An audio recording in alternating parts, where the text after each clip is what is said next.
conversar con el señor Luis Scherpella, de la consultora Sendef.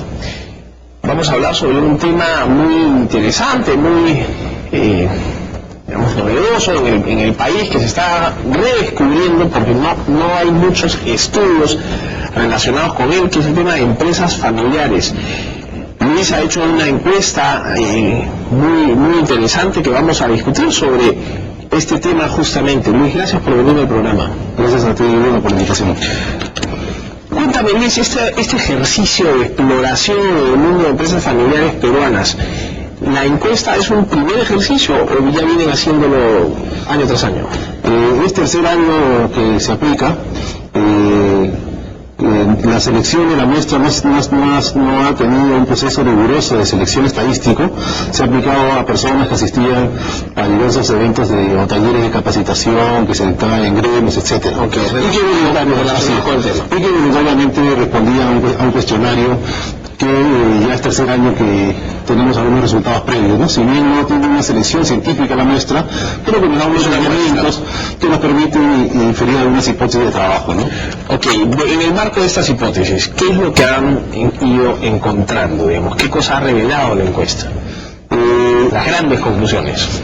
En primer lugar, que el tema de desconocimiento de las herramientas de gestión para el manejo del gobierno de los negocios familiares ha ido decreciendo, lo que es bueno. En los últimos años ha habido varios eventos, talleres con expositores nacionales, internacionales, donde se ha ido tratando el tema y ha hecho que el desconocimiento sea cada vez menor. Okay. Esto es importante, ¿no? Porque la mayoría de las crisis de los negocios familiares son involuntarias.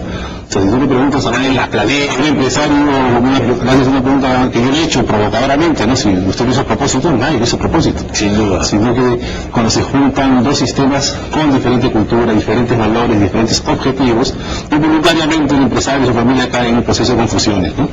Sin duda alguna. Ahora, ¿podríamos estar en condiciones para afirmar que en una empresa familiar surgen, aparecen o nacen más problemas que en una empresa no familiar? ¿Hay más crisis en las empresas familiares? Difícil de responder, te soy sincero, ¿no? Si vemos las últimas crisis que han habido en las grandes empresas, en las grandes corporaciones mundiales, que ha traído todo el tema de las leyes con mayor grado de cumplimiento para los temas de gobierno corporativo, vemos que también en empresas que son corporativas, con accionariados muy difundidos, también se presentan conflictos y que afectan a miles de personas, ¿no? Pero en el caso de la empresa familiar, pues hay una particularidad, que es que entra pues la segunda o la tercera generación, a veces en simultáneo, y hay un tema pues de comunicación fatal, ¿no?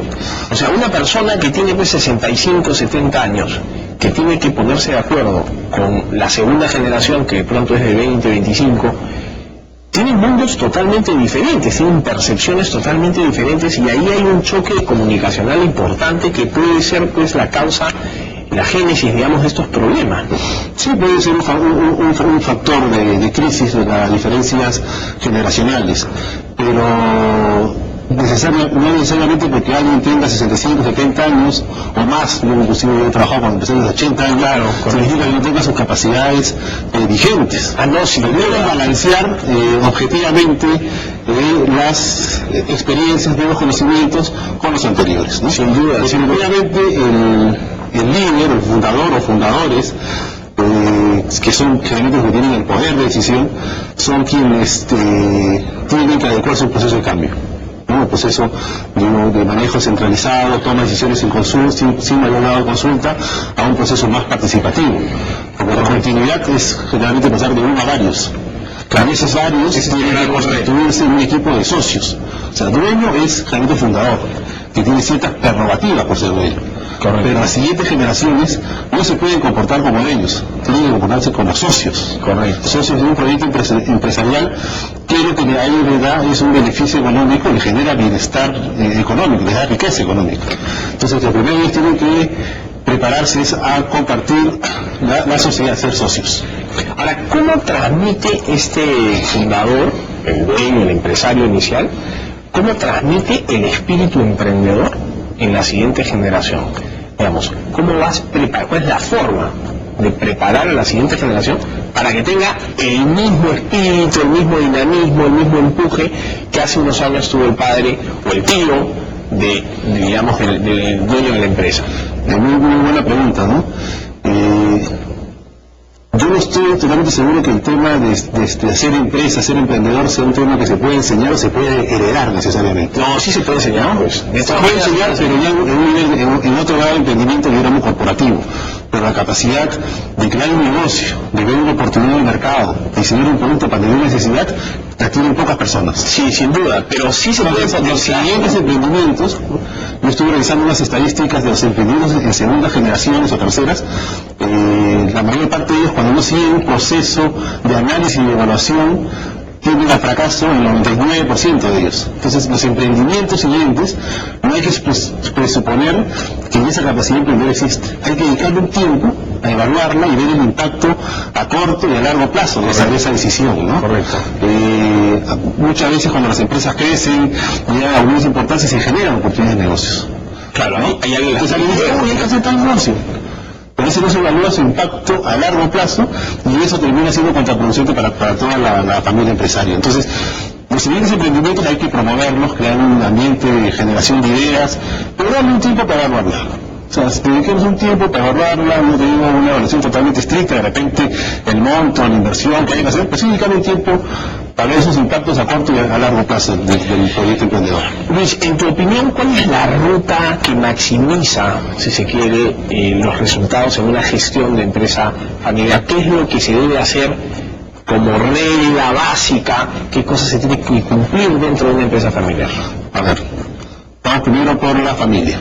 En la familia, marcar la cancha. Significa contar con un conjunto de reglas, normas, que fomenten que la familia se convierta en un equipo de trabajo, un equipo de socios. Eso generalmente se materializa contando con un estatuto familiar, o otros lo llaman un protocolo familiar, o son las normas. Vamos a hacer este partido todos juntos, estas son nuestras reglas. Y adicionalmente una serie de pactos para proteger los derechos de todos los socios. Los derechos de información, los derechos de comunicación, los derechos de no ilusión de mi participación, etcétera, etcétera. Y en la empresa, planificar, un compromiso básico, o contar con un plan de trabajo que va a estar de acuerdo a la complejidad de la empresa y el mercado en que compite, y en su gobierno de la empresa contar con un directorio. O sea, las familias empresarias que sus proyectos van a tener un éxito y tienen perspectiva de crecer, es una buena práctica y además va más de un estudio de consultoras internacionales coinciden en que organizar e implantar un directorio con participación de externos es uno de los factores de éxito. Es básico. Porque es el directorio de una empresa es un principio de gobierno corporativo fundamental. Es el espacio donde se trata justamente de los asuntos relacionados a la empresa. Correcto. Entonces, y es el único en el que una empresa familiar pueden participar externos. Porque la junta de accionistas usualmente es la misma familia. En la junta familiar es la propia familia.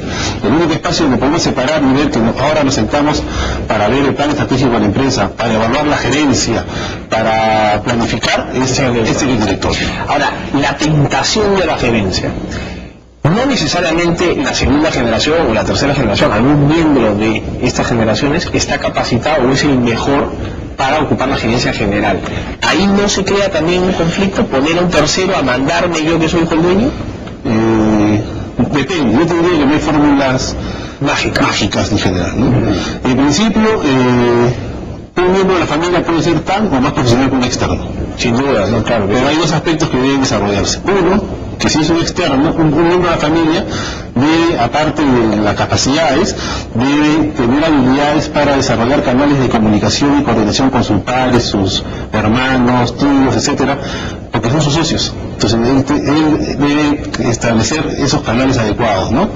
Y el segundo punto, optimizar la relación de la familia con la empresa en el sentido de que cuando nos sentemos no necesariamente estamos viendo todos los temas de como si estuviésemos sentados en un desayuno o un almuerzo familiar. Claro, uno de los grandes retos también es dejar los problemas en la empresa, ¿no? No llevárselos a la casa. Si no es una buena práctica, ¿no? Usualmente cuando se trabaja una de las normas que a veces es difícil de cumplir, después no tratar asuntos de la empresa fuera del entorno, porque tiende a seguir lo mismo. No podemos separar el tema de familia y el tema de la empresa. Hay que tratar de hacer un esfuerzo por separar ambos espacios o sistemas, ¿no? Finalmente, Luis, me pregunto si hay alguna investigación, algún estudio que pueda cuantificar realmente el número de, o sea, cuántas empresas familiares hay en el Perú. ¿Tenemos una idea? No, pero sí podemos hacer un estimado, ¿no? En 2005, un estudio que hizo el Ministerio de Trabajo, se calculaba que el Perú había cerca de 680.000 empresas formales, ¿no? Eso debe haber aumentado en las últimas campañas. Y eso en términos relativos, digamos, de esas cerca del 96 son microempresas. Son empresas que tienen 153. Es la misma conducta, ¿no? Sí, y de las que quedan debe ser un 70-75%, ¿no? Yo creo que hay un campo interesante para las universidades, los centros de investigación, de profundizar ese y otros asuntos relacionados a este tipo de negocios, ¿no? Sin duda, un tema además súper importante, porque está en manos pues de la gestión familiar propiamente el futuro de la empresa, ¿no? Y de ellos mismos, ¿no? O sea, el asunto es ver que la empresa es dentro de toda una fuente de bienestar, una fuente de riqueza. Es un sistema que genera bienestar a toda la familia. Entonces hay que analizar qué fortalezas tenemos, qué debilidades tenemos, qué amenazas existen en el mercado para tomar decisiones racionalmente y tratar de preservar el patrimonio que uno o más personas crearon, ¿no? Interesantísimo, Luis. Te agradezco mucho haber venido al programa a comentarnos un poco más sobre las cosas que han encontrado en este trabajo sumamente valioso, por cierto. Gracias a señor Bruno por la invitación. Fue el señor Luis Sherpela, gerente de Sendef, la consultora Sendef, quien estuvo con nosotros. Tras la pausa volvemos con más en Mundo Empresarial.